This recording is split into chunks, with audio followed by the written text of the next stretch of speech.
Jai Gurudev. The highest state of life and of living life is peace. When you are at peace, all of life is what it is, no matter what it is. When you are in turmoil, it is hell, no matter what it is. It is not the outside that determines the beauty or ugliness or discontentment or contentment of life. It is your state of peace. It is your inner state. The yogi must never ever forget this. If at any time, at any point, you decide that the outer state of things is more important than your state of peace, you will catch fire. You will come to a point of evolution where even a single thought of resistance, you will catch fire. There is only one seat, and that is the seat of peace. But it is something you have to learn for yourself. This is the first principle of life, is peace. Everything else is how to attain it. Before you can even begin this serious journey to peace, you have to have reached the point of wanting peace more than you want anything else. The reality is that you do. The only reason that anyone wants anything other than the way it is because the way it is not bringing them peace. If how it was brought you harmony, contentment, quietude, and a sense of well-being, peace, you sure as heck want it to be that way. And no matter how it was, if it brought disharmony and discontentment, then you would want it to change. So a wise being remembers, it is my state that is of interest to me.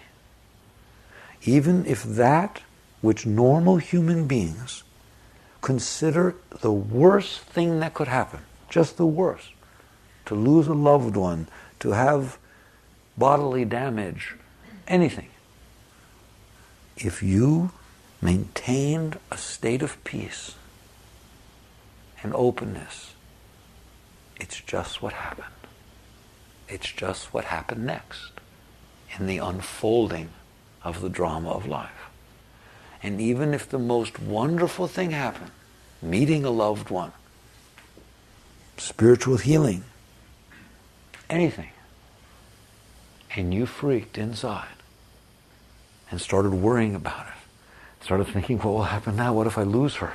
Oh my gosh, she says she loves me, but what if tomorrow she won't? And what if I rely on her and I see I'm getting so attached? And then you are in pain and you're suffering. So the first point is beyond any doubt. You have to come to this understanding that what you want is your inner state, is your state of peace. Once you have seen that, life becomes fun. Life becomes not a challenge to make it the way you want it. Life becomes a challenge to accept it the way it is. Life becomes a challenge to say, is this worth giving up my peace over? That is always the question that a yogi asks in the arena of life. Is this worth giving up my peace over? And the answer is always no. Always the answer is no. This is not worth giving up my peace over. Why? Because I said that peace is what made everything beautiful. So why would I give up my peace over something? Only because you think it will make it more beautiful. But it doesn't. If you struggle with things, you cause more disturbances.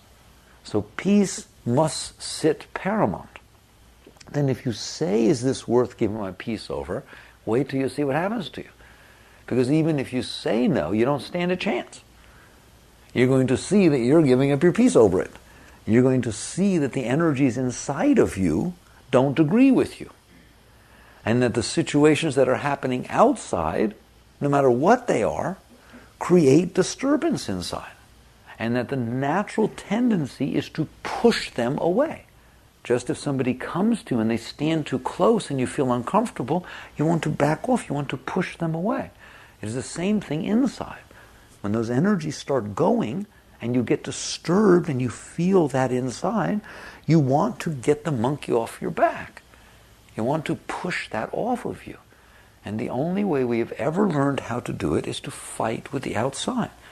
Somebody says something you don't like, make them take it back. Ever since you were a little kid, make them say they're sorry. Prove that they're wrong. Why? Because if you can shove the energy back on them, then it's not on you. And if it's not on you, then it's not creating these disturbances inside, and that's how you think you will attain peace. No. That is relative peace. That peace only exists if this person's saying they're sorry. It only exists if this person doesn't ever do it again, or say it again, or behave this way again. Your peace is now completely dependent upon another person's neurosis. Good luck. Now what happens when your inner state is dependent upon everybody else's behavior, which is our normal state. From the time you get up in the morning till you go to bed at night, everybody better behave. Everybody. Even the person behind you at the traffic light that you don't even know, that beeps at you because you didn't go right away. You're in trouble. They shouldn't have done that. You'll stare them down at the next light. They'll never do that again, depending on how much you want to resist. The point is, that person's behavior took away your peace. You don't even know their name, but it took away your peace. Now how much for your children? Now how much for your spouse? Now how much for your parents? Now how much for your friends? Now how much for your lovers? They take away your peace. Why? Why would you let that happen? Peace is all that's beautiful. Peace is what makes life beautiful. When you walk in the woods, you don't care about the woods. You want the feeling of peace to come over you. That's why you like the woods. You like anything that will bring that feeling of contentment and peace over your being. Even when you say you like people, you like them because they bring about a sense of well-being. And if you dislike people, it is because the opposite happens. So it always comes back to peace. So the question becomes, how are you going to learn to become 100% peace, regardless of what's unfolding around you? This is the process of your spiritual evolution. A yogi sits in peace. A master sits in peace. They're just at peace. The world is spinning round, and they see it. And they are calm with it. And when everyone else is freaking out, they're here. It's just, look what's happening now. Everything's freaking out. Ramana Maharshi, the great ones, the group of his disciples, they were robbed. Some bandits broke in and not only robbed, but beat them. And beat the master. And he went through the entire situation, and that was it.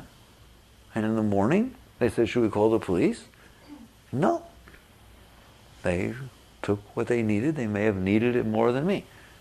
And he healed his wounds and never mentioned it again and went about his business. All right? Mahatma Gandhi died peaceful.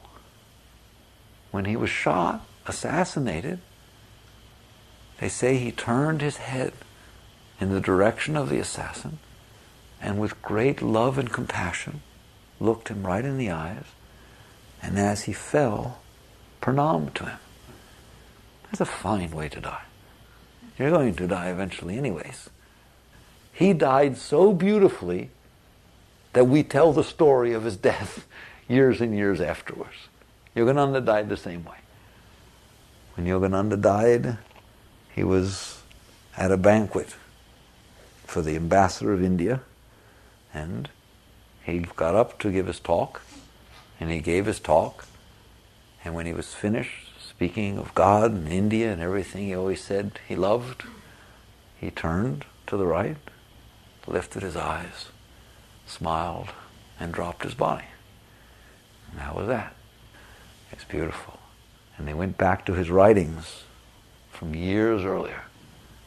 And when they would speak to him about his death, he said, I will not die in my bed, doing nothing. He said, when I die, I want to die with my boots on, speaking of God in India. And that is exactly what he did. So basically, peace. Even at death, you're allowed to have peace. Do not give up your peace. Peace makes living beautiful. Peace makes dying beautiful. Peace is the soul centered within itself, which is then capable of experiencing and appreciating this unbelievable planet which is spinning around the middle of nowheres. So each day you are given a tremendous opportunity for growth. To the true yogi, the funniest thing to hear someone say is, I want to do my spiritual things, but everybody keeps bothering me. Or I wish I could devote myself to growth, but I'm so busy, and all these other people are so screwed up. That's crazy. Every single moment,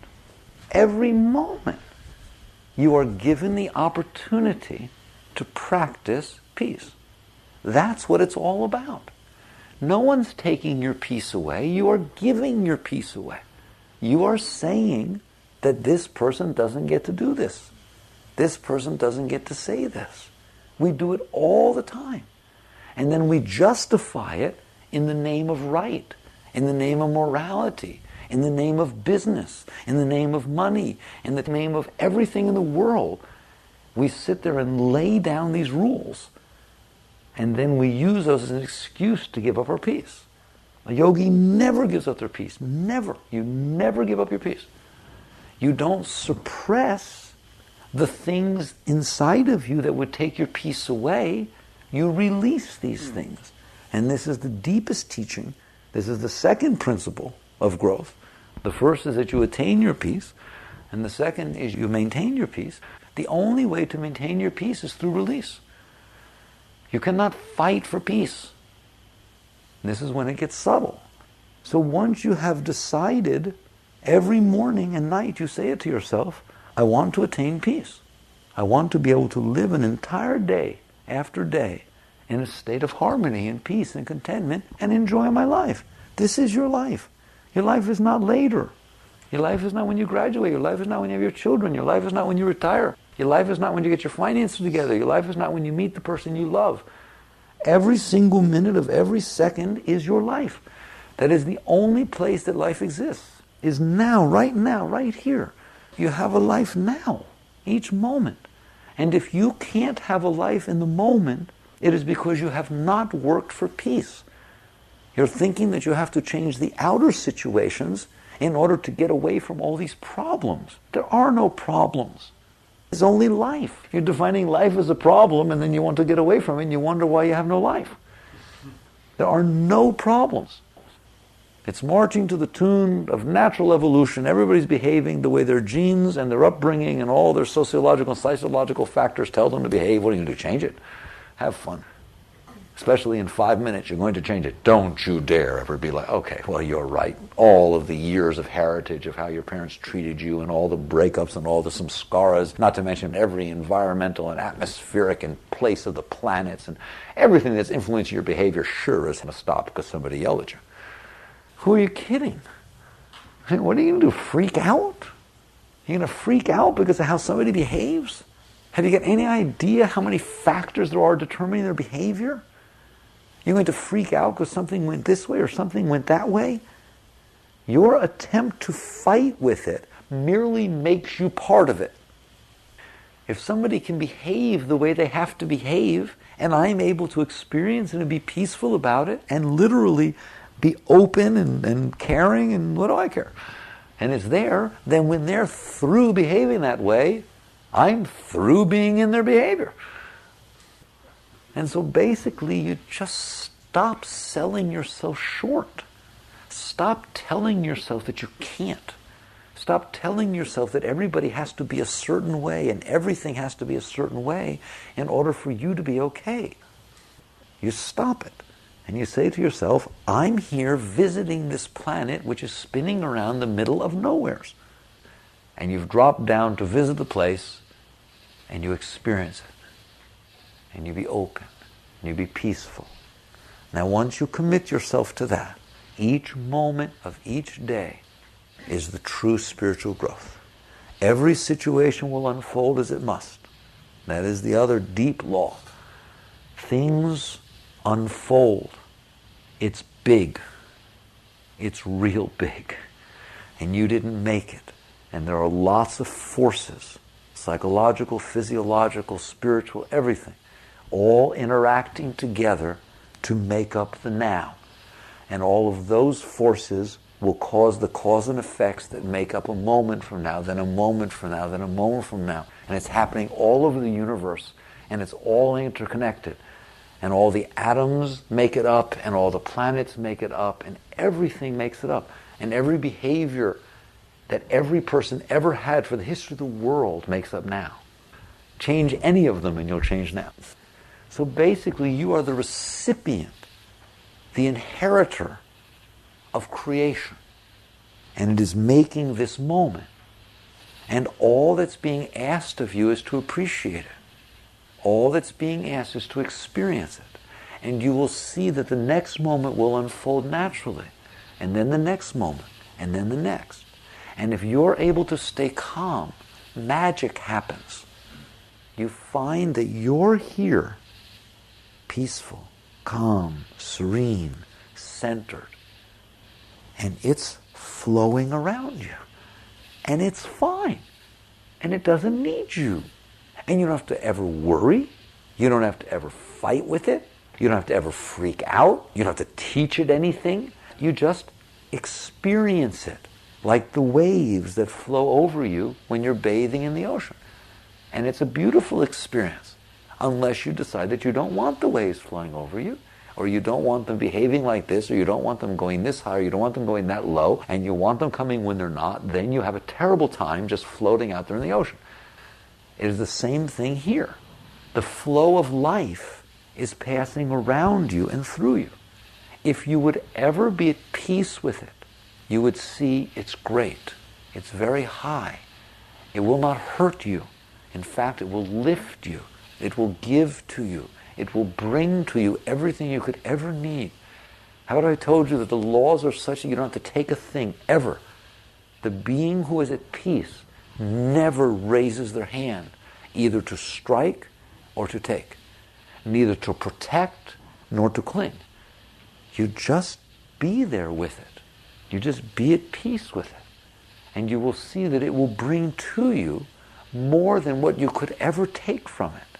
You don't even ask for anything. Just peace. The yogi is only asking for peace. Now how do you attain to that? By not giving up your peace. You start in the morning by saying, I'm peace. I'm peace. This day will unfold. I'll be on the planet. Whatever unfolds, unfolds. None of my business. I didn't make the planet. And I will be at peace. Then instantaneously something will try to take your peace away. Something. Someone will call you. Why don't they leave me alone while I'm being at peace? That is called resistance. And that is one of the greatest laws that you can learn, is the law of resistance. If you resist what is, you create waves. You create eddies, you create ripples, you create problems. And those energies start to spin around and attract negativities and cause disturbances and blockages and disharmonies. If you let the person call you, all right, and you just experience that as part of it, you will remain calm. If you're sitting here in meditation and somebody clumps in, rocking the floor where they're walking, if you experience the beauty of the vibrations as they shoot through your aura and pull you out of deep meditation, then when they are through elephanting through the temple, sometimes we let elephants loose in here, when they are through elephanting through the temple, you will naturally pull back and drift up again. And you will find that you are in a higher state, not a lower one. Because the vibrations of the energies that you absorbed will lift you. If you resist, you will never get back up. And you will say, that person ruined your meditation. Not true. You ruined your meditation. Now imagine out in the outer world. If you will let it pass through you, it will raise you. If you resist it, it will destroy you. You did that. You created the dance that way. And so you are destroying yourself and you are ruining your life. The only way to do it is to see everything as the same. What do you care what happens? You're sitting on a planet spinning around in the middle of nowheres. What do you care what an animal says to you? Just animals running around. One barks and one says, get out of my way. It's just a noise coming out of somebody's face. How in the world are you going to let that bother you? If you're sitting there working, you're going to go to work. One day you're going to do this. Next day you're going to do this. You're going to do this. Then you're going to go work again. Then you're going to do this. You're going to do that. You're going to go to work and do this. What do you care what you're doing? Where did you get in your head that something's supposed to be happening? There's nothing happening. You're going to die. And when you die, nothing's going with you at all. Nothing, not even your clothes. So wake up. It doesn't matter. It doesn't matter. If you sweep a floor, what is the difference when you're sweeping the floor of the outhouse or you're sweeping the floor of the castle? You're sweeping the stupid floor. Either you're getting the dirt off the floor or you're not. If they're paying you 1 penny to sweep the floor, they're paying you $6 million to sweep the floor. If there's nothing you want with the money, what's the difference? If you're fine with sweeping the floor, if sweeping the floor gives you this tremendous sense of gratification, and every day you wake up just looking forward to see how clean you can sweep that floor, because it gets dirty, especially the outhouse floor, gets dirty every day over again, but it interests you that it got dirty a different way today, and you see if you can clean it better, and every day you're enthusiastic and you go there and you just love and you feel this tremendous sense of gratification sweeping the floor during the day, and that's what you do every day. What do you care? How dare you say to me that's boring? Everything's boring. You're sitting on a planet in the middle of nowheres. It just goes on forever. There's absolutely nothing happening.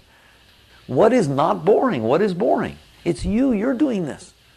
You're doing this because of your resistance, because of your non-peace. You think that certain situations outside are going to make you happier than others. And because you're doing that, you're ruining your life. So basically, if you will just practice peace, permit to come to you what comes to you. Permit it to come to you. Who are you to say this should not come to you? Who are you to say this person shouldn't have behaved this way, so you have to deal with this? Who are you to say this shouldn't have happened, so you have to do it over again? Who are you to say? Yogananda built a temple. When he finished building the temple, the cliff fell down. The temple fell in the ocean. That's the truth. What did he do? Cry? No, he built it again. It doesn't matter. Can you imagine somebody going out? Here, I did the thing with the outhouse. You all looked at me like, ooh, this guy's really weird. I'm going to go sweep this outhouse every day and have fun with it, all right? I mean, it's the same. Every day I'm going to get bored. What about somebody who goes into a garden? And every day they go into this gorgeous rose garden. And they water the roses, and they pick the little things off, and they clean the bushes around. And every day they do that. They're supposed to be bored and hate the job, right? No, they love their job. They wouldn't trade it for anything. They're filled with beauty and excitement and enthusiasm, and they're proud of the beauty of the garden. It's not like, on the 5th day he didn't want to go anymore, or anything else that you think you might enjoy. Why is it that you get bored with one and not with another? You're doing it. So basically you stop and you say, whatever comes to me, this moment of this day, it is my honor to deal with it. And I will give it full respect, and I will give it love, and more important than anything, I will not resist. I will not resist. If I see my heart closing, if I see my mind closing, I will not go with that. I will relax, deeply relax, and release. That's how you do it. You catch yourself when you're closing, you take a breath, and you say, this is not worth losing my peace over. And you drop your shoulders, you relax your heart, you relax your solar plexus, and you stand there in the midst of whatever's in front of you. And you will see that it will pass. And when it passes, it's gone. If you resist it, it will destroy you. And when it passes, it will still be destroying you. And when you get home, it will still be destroying you. And after you had your drink to try and get these vibrations out of you, it will still be destroying you.